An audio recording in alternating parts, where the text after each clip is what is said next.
Good morning. Oh, I think we're going to have a visitor. This is Bella. Can you say hi, Bella? Well, thank you so much for joining me this morning. Today is day 3 of loving thyself. And one way that I can tell you, a great way to love yourself is to get a dog. I love dogs. They're my favorite, probably my favorite being. Like, I just love them. And Bella is so simply easy to love. And so I did not realize that she was going to be part of the video. Good morning, Kayla. And so Bella says good morning to you as well. And so I didn't know that she was going to be part of our video this morning, but she may be in and out.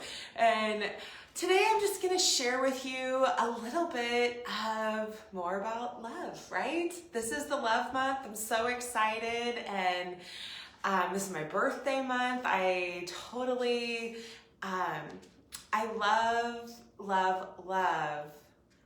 February. And I think partly it's because it is my birthday month, but I love winter, and I love that we normally have snow, and I love looking out at the beautiful white earth. And so I get to get out and about today and enjoy some of the white earth. And so, but needless to say, I'm just here to share with you a little bit about love. And our verse for this morning is 1 Corinthians 13:6. And it simply says, it does not rejoice. So it being love does not rejoice about injustice, but rejoices when the truth wins out. It's kind of interesting. Where does your mind go when you think about places where people are actually rejoicing injustice or unrighteousness?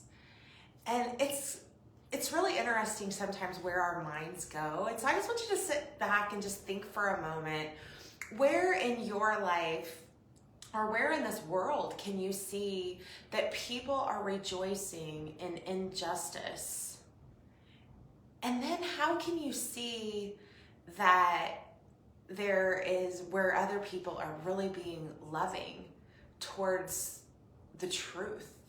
And I sit and I think about these people who they're in prison because it was said that they have committed crimes, and this happens so very often.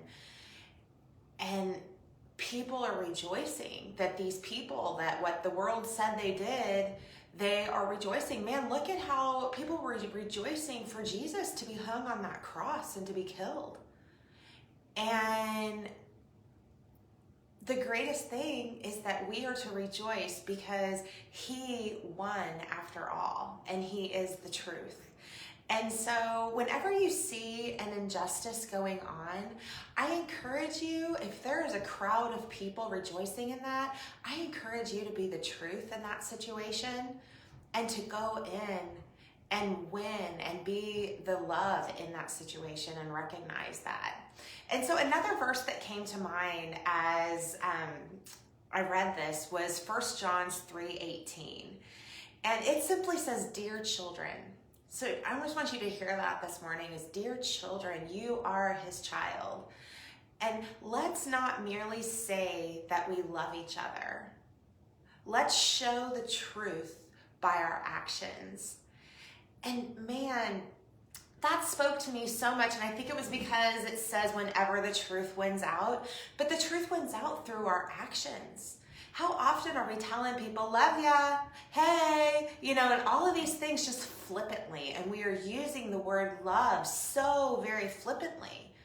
And that's why I believe that there is that saying that there's a fine line between love and hate, is because it's so flippant. We can simply say we love somebody, but it's through our actions that people truly know the depth of our love.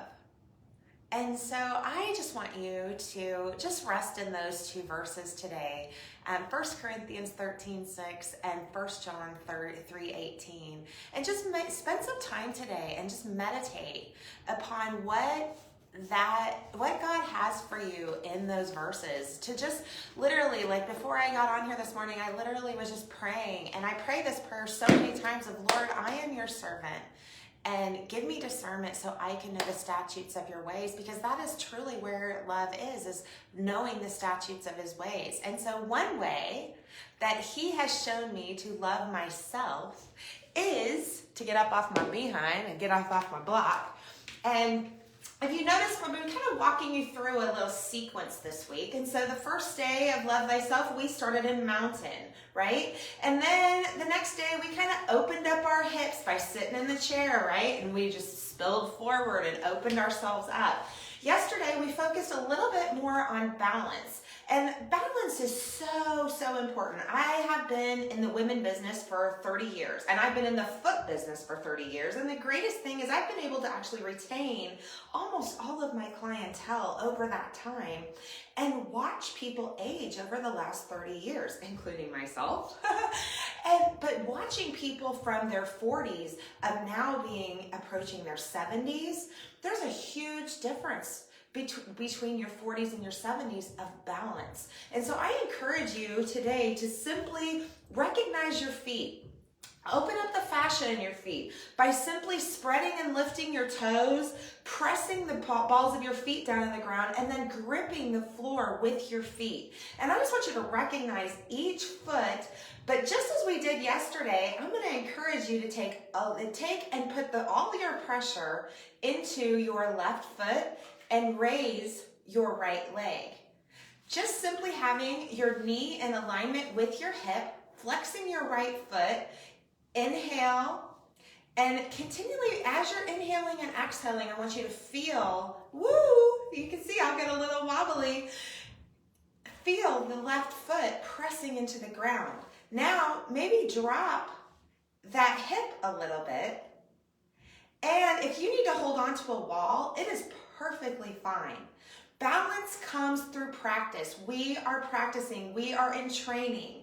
And so I encourage you, if you are sitting there going, I can't even try that, I want to encourage you to say, I can train to do that. And so I want you to inhale your arms overhead.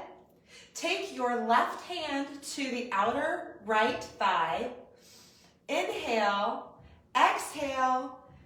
Keep your gaze forward, but stretch your right hand behind you. Feel the elongation in your right side. Keep pressing your left foot into the ground, bringing stability.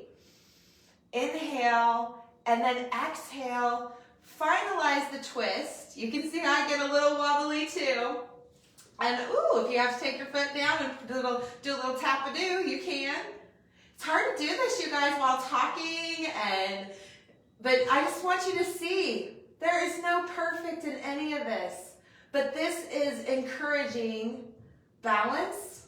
It's encouraging opening your whole entire lower body. Your right side, engaging your core with the twist. Feel how it's almost wringing out your whole middle, while also bringing stability in your left side. Now inhale, back to center, plant your right foot back on the floor, spread your toes, become centered again. Pressing that right foot into the ground, spreading your toes, planting them on, gripping into your mat. Inhale, exhale your left knee. Just almost like it's like a little tabletop. You can just feel how you just kind of fold at a 90-degree angle. And then yesterday we opened it. Today we're keeping it here. Keep pressing. Inhale, right hand on the outer left thigh. Inhale your arms overhead.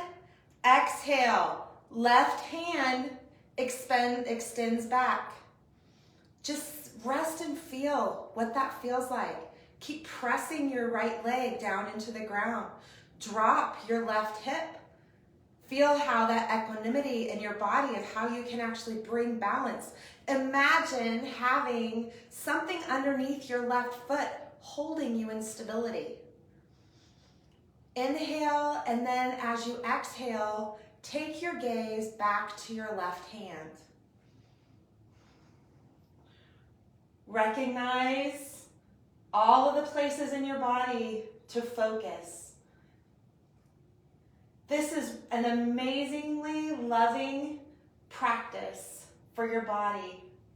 God designed us to move. He also designed us to breathe. That is all yoga is simply moving with your breath and flowing your body and your breath the way God intended it to move.